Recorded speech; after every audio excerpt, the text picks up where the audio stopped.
स्वागत है मेरे YouTube चैनल में। आज देखेंगे यहाँ पे सेकंड पार्ट का दूसरा प्रश्नावली का 13वां प्रश्न। यहाँ पे दिया हुआ है, एक विद्यालय के 2 कमरे ए और बी में कुछ विद्यार्थी बैठे हैं। जब ए से 10 विद्यार्थी बी में भेज दिए जाते हैं तो दोनों कमरों में विद्यार्थियों की संख्या समान हो जाती है। और जब 20 विद्यार्थी कक्षा बी से ए में भेज दिए जाते हैं तब ए के विद्यार्थी की संख्या बी से दुगनी हो जाती है। प्रत्येक कमरे की विद्यार्थी की संख्या ज्ञात कीजिए। ये रहेगा क्वेश्चन।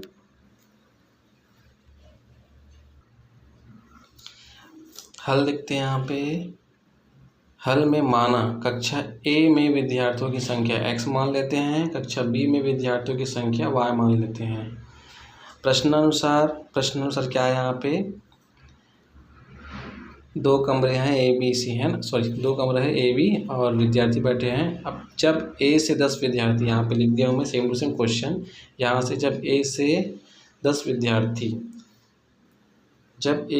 विद्यार्थी बी में भेजे जाते हैं तब दोनों कमरों में विद्यार्थियों की संख्या समान या बराबर हो जाता है।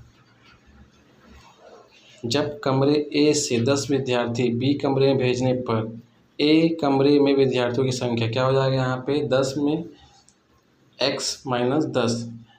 कमरे ए से भेज रहे हैं बी में है ना, तो इसमें माइनस हो जाएगा और इसमें प्लस हो जाएगा। तो बी कमरे में विद्यार्थियों की संख्या y प्लस 10 होगा। कंडीशन यहाँ पे बराबर है ना, भेजने के बाद दोनों कमरों में विद्यार्थियों की संख्या समान या बराबर, इसलिए यहाँ पे देखिए दोनों कमरों में विद्यार्थियों की संख्या समान, तो x minus 10 is equal to y plus में 10। हल करेंगे तो क्या हो जाएगा, यहाँ पे y प्लस में है, पक्षांतर करेंगे तो माइनस में, ये माइनस में 10 है, उस तरफ लेके जाएंगे तो प्लस में हो जाएगा। तो x minus Y is equal to हो जाएगा यहाँ पे 20, समीकरण 1। Same to same condition second condition यहाँ पे है इसी प्रकार। जब 20 विद्यार्थी बी से ए में भेज दिए जाते हैं तब ए के विद्यार्थी की संख्या बी से दुगनी हो जाती है। चलिए सेकंड केस है यहाँ पे। जब 20 से 20 विद्यार्थी कमरे ए में भेजने पर ए कमरे में विद्यार्थियों की संख्या x प्लस 20 हो जाएगा और बी वाले के लिए यहाँ पे y माइनस 20 हो जाएगा।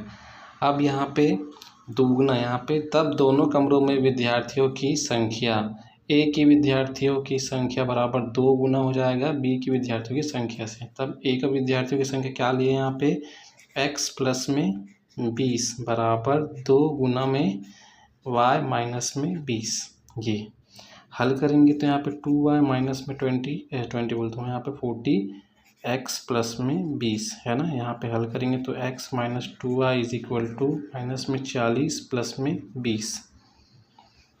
प्लस में था पक्षांतर के माइनस हो गया, प्लस में था पक्षांतर के सॉरी माइनस हो जाएगा।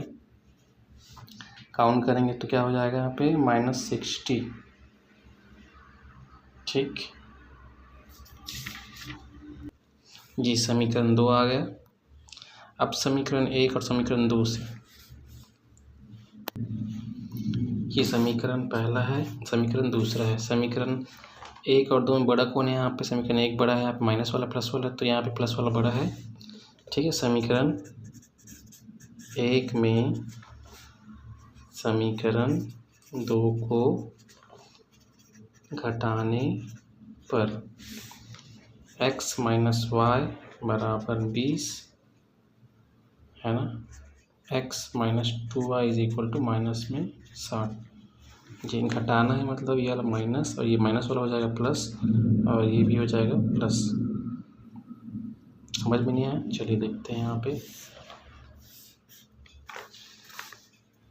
x माइनस वाई बराबर 20 है ना, यहाँ पे घटाना है तो जो प्लस में है उसको माइनस में लिखेंगे और जो माइनस में है उसको प्लस, मतलब माइनस माइनस गुना करेंगे तो प्लस में हो जाएगा,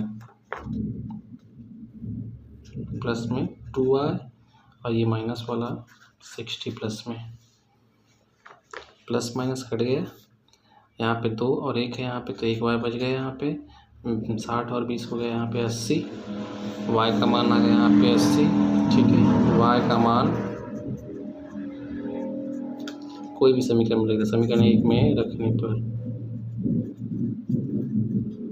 समीकरण 1 है यहाँ पे x minus Y is equal to 20 है ना।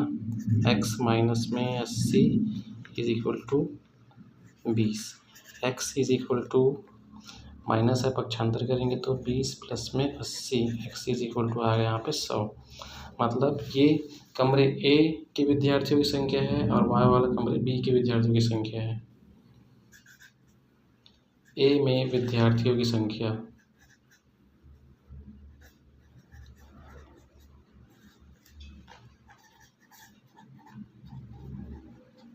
संख्या 100, बी में विद्यार्थियों की संख्या 80 है।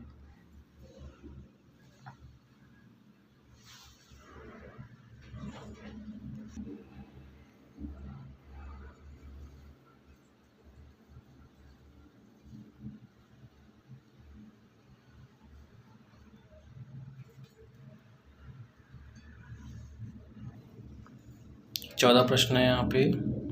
जब किसी आयत की लंबाई में 5 इकाई की कमी तथा चौड़ाई में 2 इकाई की वृद्धि कर दी जाती है, तब उसका क्षेत्रफल 80 वर्ग इकाई कम हो जाता है।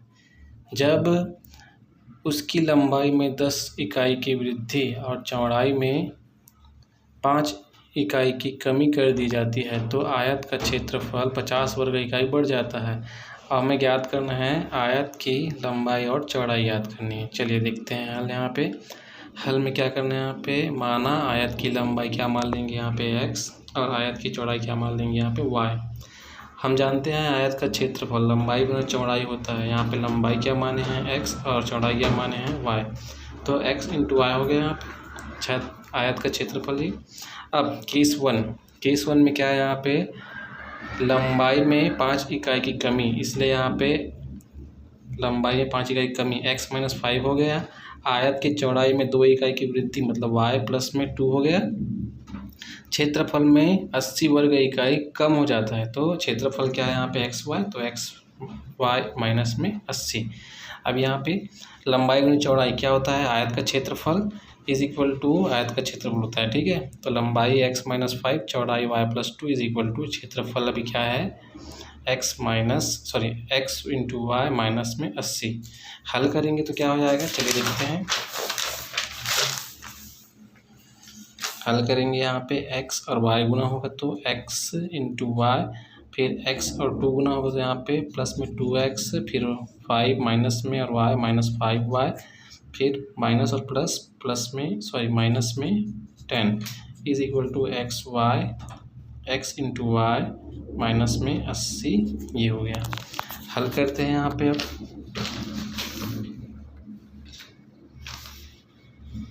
प्लस में एक्स वाई काट देते हैं यहाँ पे।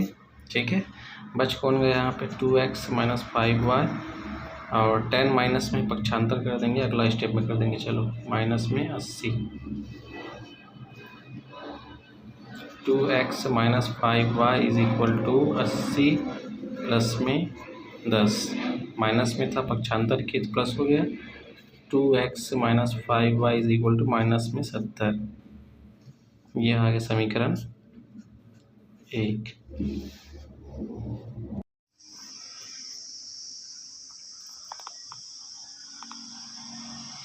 आगे का क्वेश्चन छूट गया था, चलिए देखते हैं आगे का क्वेश्चन। यहाँ पे क्वेश्चन है, जब किसी आयत की लंबाई में 5 इकाई की कमी तथा चौड़ाई में 2 इकाई की वृद्धि कर दी जाती है तथा उसका क्षेत्रफल 80 वर्ग इकाई कम हो जाता है। जब उसकी लंबाई में 10 इकाई की वृद्धि और चौड़ाई में 5 इकाई कमी कर दी जाती है तो आयत का क्षेत्रफल 50 वर्ग इकाई बढ़ जाता है। आयत की लंबाई और चौड़ाई ज्ञात करना है। सबसे पहले यहाँ पे हल में माना आयत की लंबाई x माने हैं, चौड़ाई माने हैं y। आयत का क्षेत्रफल लंबाई गुना चौड़ाई ये होता है, हम जानते हैं। फिर लंबाई का मान यहाँ पे लंबाई का मान x और चौड़ाई का मान y। तो x इंटू वाई क्या हो गया यहाँ पे, आयत का क्षेत्रफल हो गया। केस 1, यहाँ पे केस 1 इसलिए यहाँ पे आयत की लंबाई में 5 इकाई कमी और चौड़ाई में 2 इकाई की वृद्धि। तो ये पहला वाला देख लेते हैं। यहाँ पे आयत की लंबाई में 5 इकाई कमी मतलब x माइनस 5, आयत की चौड़ाई में 2 इकाई की वृद्धि मतलब y प्लस 2, और यहाँ पे क्षेत्रफल में 80 वर्ग इकाई कम हो जाती तो एक्स वाई क्षेत्रफल है माइनस 80। फॉर्मूला फिर से लिख देते हैं। यहाँ पे लंबाई गुणा चौड़ाई आयत का क्षेत्रफल है। यहाँ पे लंबाई का मान x माइनस 5, चौड़ाई का मान y प्लस 2, आयत का क्षेत्रफल हो जाए यहाँ पे एक्स वाई माइनस में 80। हल करेंगे तो क्या आ जाएगा, यहाँ पे ब्रैकेट हल करेंगे एक्स वाई हो गया। यहाँ पे एक्स के साथ गुना करेंगे, एक्स और वाई के साथ गुना करें तो एक्स वाई हो गया। एक्स और 2 गुना होगा तो 2x हो जाएगा। यहाँ पे -5 और वाई गुना होगा तो यहाँ पे -5y, और -5 और 2 इंटू गुना होगा तो प्लस माइनस में 10 हो जाएगा। यहाँ पे एक्स वाई प्लस में है, एक्स वाई प्लस में है तो काट देंगे, है ना। अगर इसको एक्स वाई को उस तरफ लेके जाएंगे तो प्लस में है तो उधर माइनस में जाकर कट जाएगा, तो इसे डायरेक्ट ही काट देते हैं। यहाँ पे बराबर है सेम सेम, इसलिए बचा कौन 2x माइनस 5y माइनस में 10 इज इक्वल टू माइनस में 80। अब यहाँ पे माइनस में है 10, पक्षांतर करेंगे तो प्लस हो गया। यहाँ पे घटाएंगे 80 में 10 तो यहाँ पे 70, माइनस में समीकरण 1 दे देते हैं। अब केस दूसरा, लंबाई में 10 इकाई की वृद्धि मतलब x प्लस 10, चौड़ाई में 5 इकाई कमी मतलब y माइनस 5, क्षेत्रफल 50 वर्ग इकाई बढ़ जाती है। तो क्या करेंगे, यहाँ पे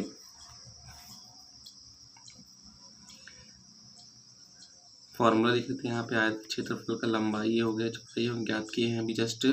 फिर आयत का क्षेत्रफल x प्लस वाई, और यहाँ पे 50 वर्ग इकाई बढ़ जाती है तो प्लस में 50। हल करेंगे तो क्या हो जाएगा, यहाँ पे हल करने से यहाँ पे x और y गुना हो गया तो एक्स वाई, x और -5 गुना हो तो -5x, 10 और y गुना हो तो 10y, और 10 और 5 गुना हो के 10 दहम 5 दहम 50, और यहाँ प्लस माइनस है तो माइनस का चिन्ह। यहाँ भी प्लस में एक्स वाई है, यहाँ भी प्लस में एक्स वाई है, दोनों कट कर दिए। बचा कौन, माइनस में 5x प्लस 10y और -5 equal to -50 is equal to 50। यहाँ पे माइनस में है, पक्षांतर करेंगे तो हो जाएगा प्लस में, प्लस 50 हो गया 100। यहाँ पे 5 उभयनिष्ठ ले लेते हैं तो क्या है, यहाँ पे -x प्लस में 2y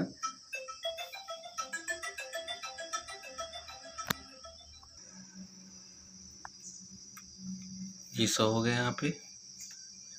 यहाँ पे 5 उभयनिष्ठ निकाले हैं यहाँ पे, तो कौन बचा, x माइनस में x प्लस में 2y इज इक्वल टू 100, बाहर में 5 गुना में है, पक्षांतर करेंगे तो भाग में चला जाएगा। यहाँ पे तो 100/5 भाग करेंगे तो 20, ये वाला एज इट इज जैसे का तैसा। फिर समीकरण आ गया यहाँ पे दूसरा, x का मान निकालेंगे। यहाँ पे x माइनस में है, पक्षांतर करेंगे तो प्लस में हो जाएगा, 20 प्लस में है, पक्षांतर करेंगे तो माइनस में, तो ये आ गया। अब x का मान समीकरण 1 में रखते हैं। समीकरण 1 ये है, समीकरण 1, इसमें x का मान रख देते हैं। ये रख दिए x का मान, ब्रैकेट हल करेंगे। यहाँ पे 2 दूनी 4y और यहाँ पे 20 दूनी 40 और माइनस में 5y is equal to minus में 70।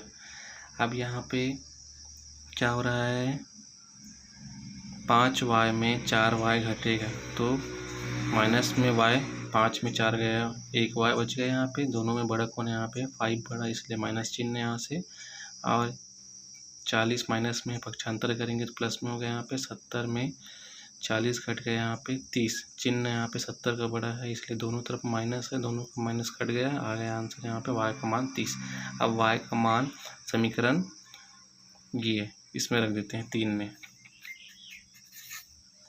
y का मान समीकरण 3 में रखने पर यहाँ पे y का मान 30 रख दें यहाँ पे, 30 दूनी 60 और यहाँ पे 60 में 20 गया 40, x का मान आ गया यहाँ पे 40 और y का मान आ गया यहाँ पे 30। ये है आंसर।